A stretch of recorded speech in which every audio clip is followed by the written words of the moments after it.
आवश्यकता बनने में हम त्रुटि कर रहे हैं, आलस्य प्रमाद कर रहे हैं, तो हमारा ये सारा बहुमूल्य समय एकदम नष्ट हो रहा है, समाप्त हो रहा है। और इस बहुमूल्य समय को नष्ट होते हुए यदि हम देख रहे हैं तो ये हमारी बहुत बड़ी मूर्खता है। हम ये समझ लेते हैं यार हमारा समय इतना नष्ट हो रहा है, कोई बात नहीं, होने दो, हमें तो कल फिर आएगा, फिर जिएंगे ऐसे ही, परसों फिर आएगा, फिर जिएंगे ऐसे ही।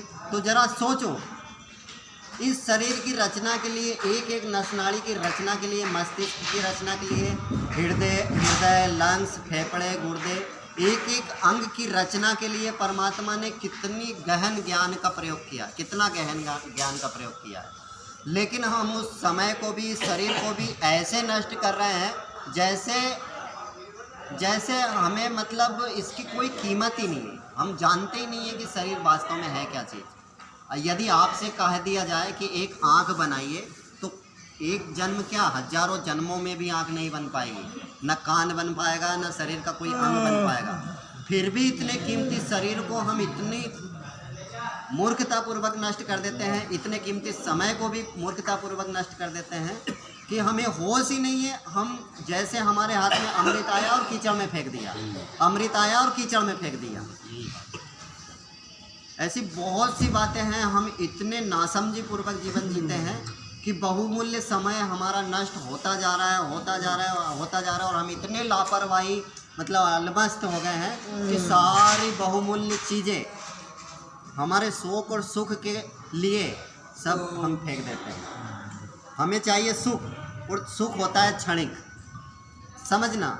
सुख मात्र थोड़ी देर के लिए होता है, चाहे बीड़ी का हो, सिगरेट का हो, गांजे का हो, भांग का हो, या संसार का हो, स्त्री का हो, पुरुष का हो, संसार का हो, किसी का भी हो।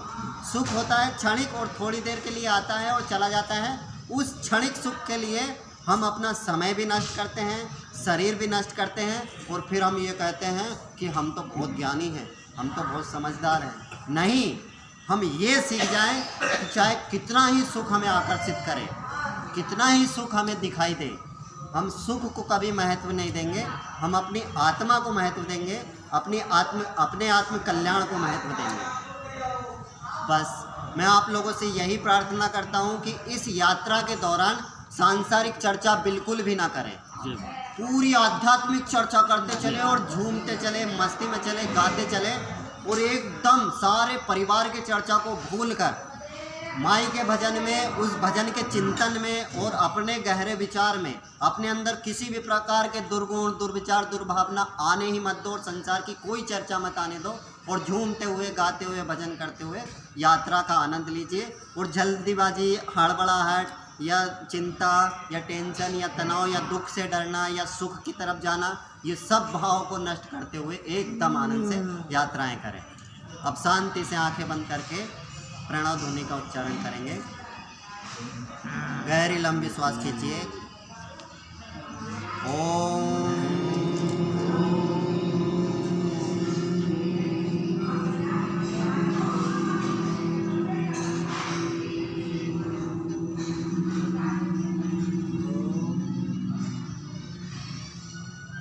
सहना भवतु,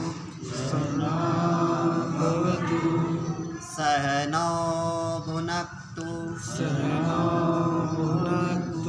सह वीर्यं करवावहै, तेजस्विना वधीतमस्तु मा विद्विषावहै। ओम शांति शांति शांति शांति शांति शांति। सर्वेभ्यो नमः। सभी को सादर नमस्ते जी। हरे राम।